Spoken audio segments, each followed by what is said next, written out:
Welcome everyone, let's begin. Dr. Richard Elwood was an archaeologist with a passion for ancient Egypt. When he received an invitation to join a prestigious expedition to uncover a newly discovered tomb in the Valley of the Kings, he jumped at the chance. The tomb was said to belong to a previously unknown pharaoh, and the world awaited the treasures and secrets it held. The team, consisting of Richard and his colleagues, Dr. Anna Carter, Professor Henry Briggs, and Tom Wilkinson, a skilled excavator, arrived in Egypt and set up camp near the tomb's entrance. The local workers refused to enter the tomb, claiming it was cursed. Richard, ever the skeptic, dismissed their fears as mere superstition. The tomb was hidden beneath layers of sand and stone, untouched for thousands of years. After weeks of painstaking excavation, they finally revealed the entrance. The door was adorned with intricate hieroglyphs, warning trespassers of a dire curse. Despite the ominous message, the team was eager to proceed. "Ready?" Richard asked, his voice filled with excitement and anticipation. Anna nodded. "Let's make history." With a deep breath, they pushed open the massive stone door. The air inside was stale and musty, carrying the scent of ancient decay. Their flashlights illuminated the passage, revealing walls covered in faded paintings and more hieroglyphs. As they ventured deeper into the tomb, they found rooms filled with artifacts, treasures, and statues. Each item told a story of a time long past. The further they went, the more impressive the discoveries became. But something about the tomb felt wrong, an oppressive presence that seemed to follow them. "Does anyone else feel that?" Anna whispered, her voice echoing in the silent corridor. Henry glanced around uneasily. "It's just your imagination. Old tombs can be creepy." Finally, they reached the burial chamber. At the center of the room lay a grand sarcophagus, its surface intricately carved with images of Anubis, the god of the dead. Richard's heart raced as they approached the ancient coffin. "We're about to uncover a lost piece of history," he said, his voice trembling with excitement. With great care, they lifted the heavy lid. Inside was a mummy, perfectly preserved. The linen wrappings were intact, and the mummy's face was covered with a golden mask. The room was silent as they gazed at the ancient ruler, the air thick with reverence. Anna noticed something unusual. "Look at the amulet around his neck," she said, pointing to a small, intricately designed piece of jewelry. "It's shaped like an Anubis head."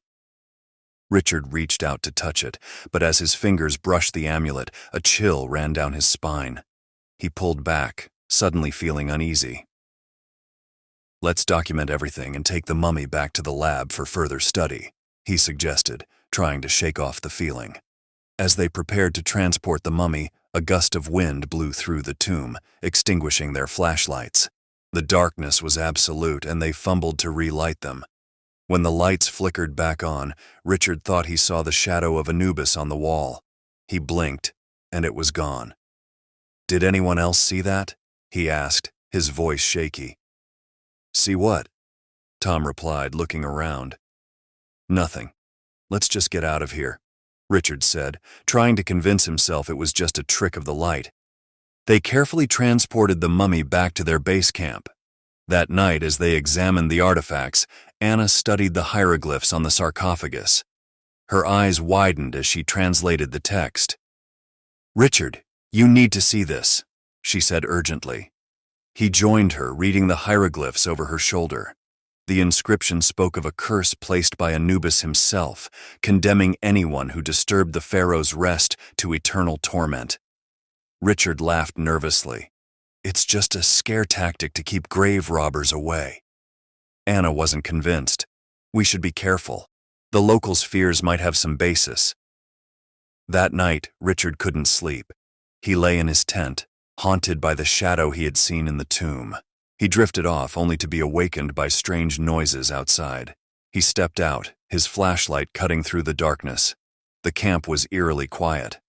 Richard walked among the tents, finding nothing out of the ordinary. As he turned to go back, he saw it, the shadow of Anubis standing at the edge of the camp watching him. He blinked, and it was gone. He hurried back to his tent, his heart pounding. "It's just my imagination," he muttered to himself. "Just the curse playing tricks on my mind." The following days were filled with tension. Strange things began to happen. Equipment malfunctioned, items went missing, and the oppressive presence seemed to grow stronger.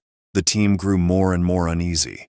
One evening, as they were cataloging artifacts, a loud crash echoed through the camp. They rushed outside to find the sarcophagus had fallen, the mummy lying exposed on the ground. The amulet had broken free, lying a few feet away. "We need to put it back," Anna said, fear in her voice. Richard picked up the amulet, feeling the same chill as before. As he placed it back on the mummy, the ground trembled. They stared in horror as the mummy's eyes seemed to glow red for a moment before fading back to darkness. "We need to leave," Henry said, his voice trembling. "This place is cursed." But it was too late. That night, they were awakened by blood-curdling screams. Richard rushed out of his tent to find Tom lying on the ground, clutching his chest, his face twisted in agony. "Help me!" Tom gasped, his voice barely audible. They tried to save him, but there was nothing they could do. Tom died in Richard's arms, his body cold and lifeless.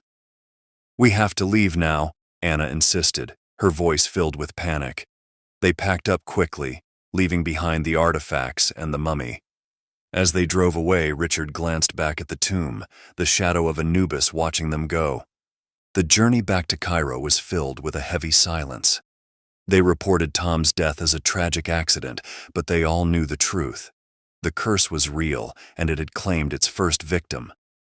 Back in Cairo, they tried to move on with their lives, but the horror of what they had experienced stayed with them. Richard was haunted by nightmares of Anubis, the god's shadow always watching, always waiting. One night, as Richard was working late in his study, he heard a whisper. "Richard, come back." He spun around, but no one was there. The whisper grew louder, more insistent. "Come back."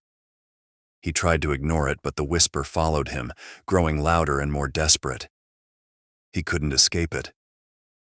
Desperate for answers, he reached out to a local historian, Dr. Hassan.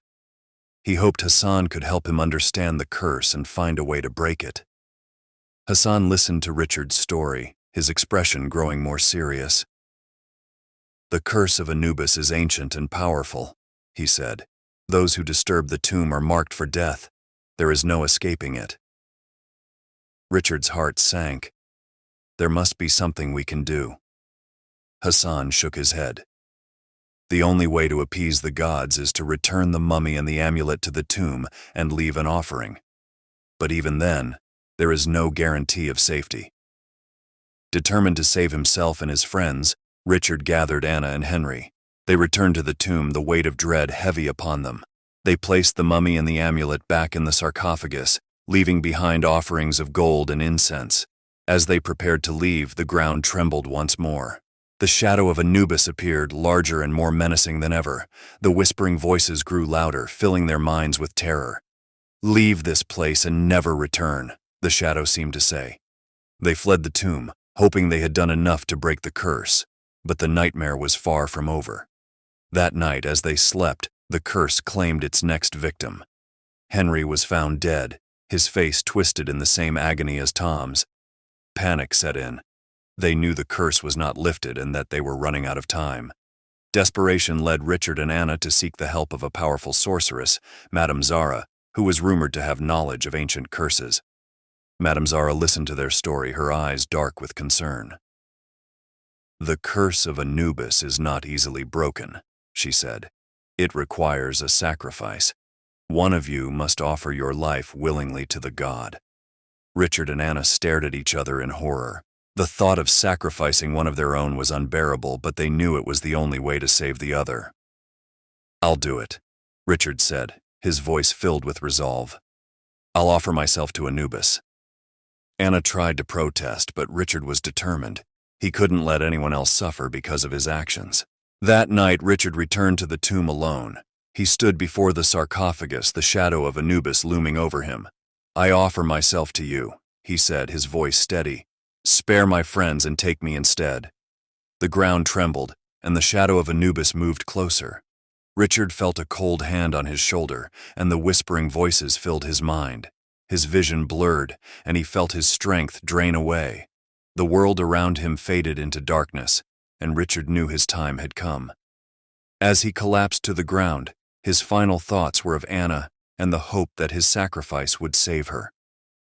The next morning, Anna and Madame Zara found Richard's lifeless body in the tomb, his face peaceful in death.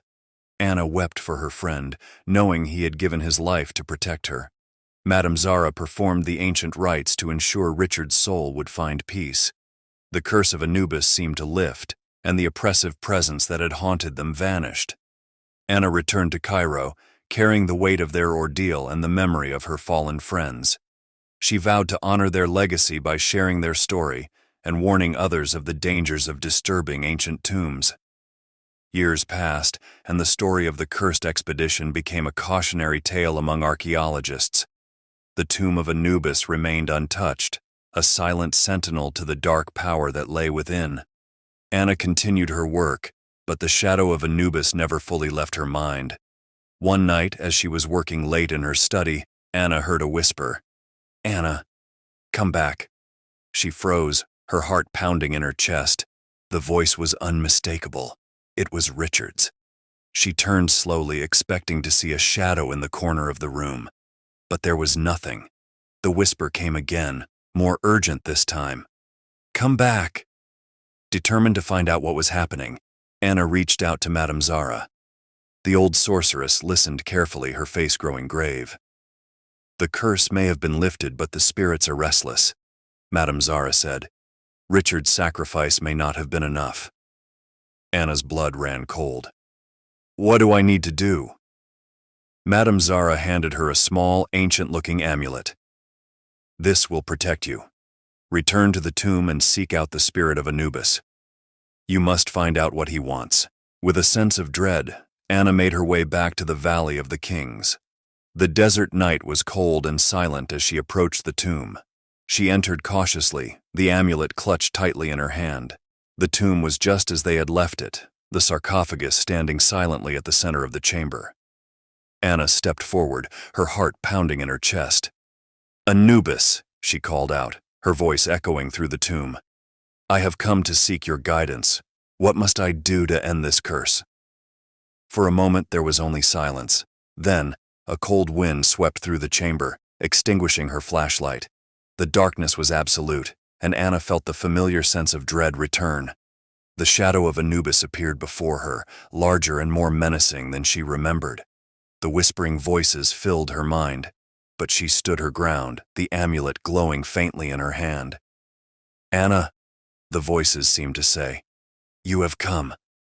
Tell me what you want," she demanded, her voice steady despite her fear. The shadow moved closer, and she felt a cold, clammy hand on her shoulder. The whispering grew louder, filling her mind with visions of the past. She saw Richard, Tom, and Henry, their faces twisted in agony. "You must complete the ritual," the voices said. "Only then will the curse be lifted." Anna's heart sank. "What ritual?" The shadow showed her a vision of an ancient ceremony, a blood sacrifice to appease the gods. She realized with horror what needed to be done. "I can't," she whispered, tears streaming down her face. "I can't take another life." The shadow loomed over her, its presence overwhelming. "It is the only way." Anna felt a deep sense of despair.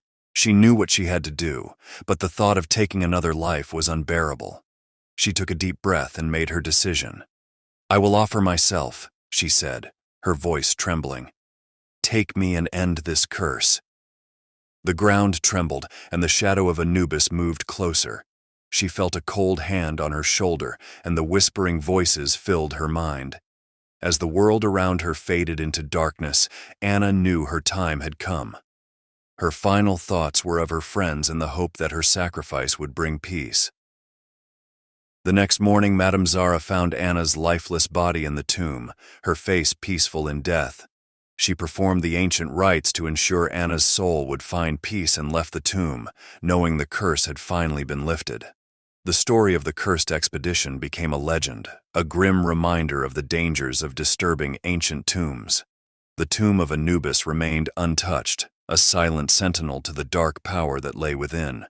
Madame Zara returned to her home, carrying the memory of the brave souls who had given their lives to end the curse. She knew their spirits were finally at rest, their sacrifice not in vain. And so, the legend of the Curse of Anubis lived on, a cautionary tale for future generations.